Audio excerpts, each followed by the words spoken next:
Those of you that know me know that I am indeed a wop. Dirty Wop Bastard is more than just an online persona for me, it's also my real-life nickname that my friend gave me when I was a kid. Some people call me DWB, DW, or just D. Some call me the Wop or just Wop. Something I've always wanted to talk about on my channel is my heritage and what it means to me. I come from a large Sicilian American family that started to immigrate to the United States in the latter part of the 19th century. I have grocers, lawyers, doctors, policemen, and mafiosos in my family tree.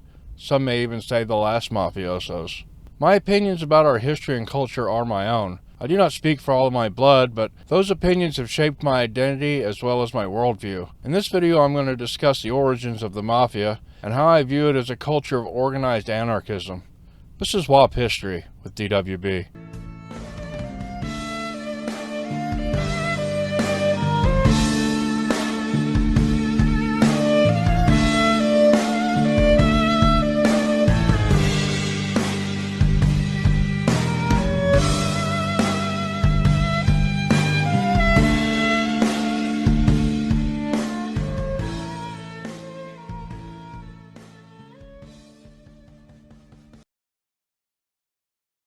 For over 2.5 millennia, Sicily has been a hub of Mediterranean culture and a key to Western civilization. It has been controlled by Phoenicians, Greeks, Romans, Byzantines, Arabs, Normans, French, Germans, Spanish, Italians, and even the damn British. But its people are resilient and have remained Sicilian throughout. The foreign rulers of Sicily often didn't care for the people, so people learned to care for each other instead. In the early 19th century, Sicily was ruled by a group of ancestral French kings known as the Bourbons. Much like other foreign rulers, the Sicilians lived under the feudalist rule, and all of the land was owned and controlled by feudal barons and the Catholic Church. Over time, through law and warfare, by 1860, Sicily was annexed by Italy, feudalism had ended, and capitalism became the new ruling doctrine. The number of landowners exploded to around 20,000, most of them small farms, vineyards, and lemon groves. Many Sicilians were still not a fan of Italian rule, and many populist uprisings took place throughout the 1860s and 1870s. During these unstable times, the Catholic Church had the resources and the manpower to defend their lands, but the Sicilians did not.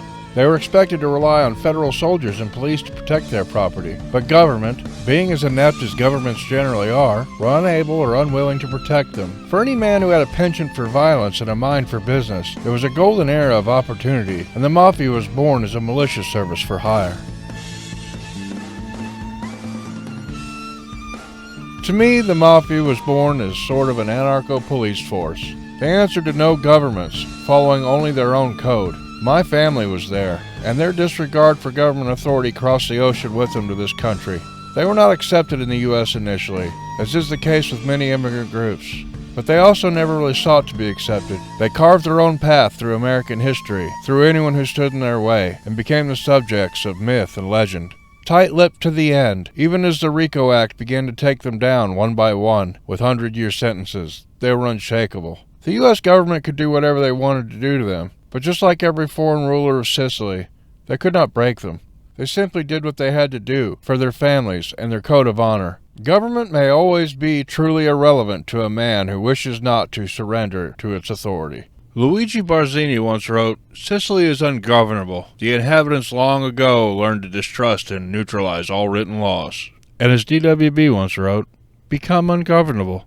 If you like this content, let me know. Maybe I'll do something about the mob and Mussolini.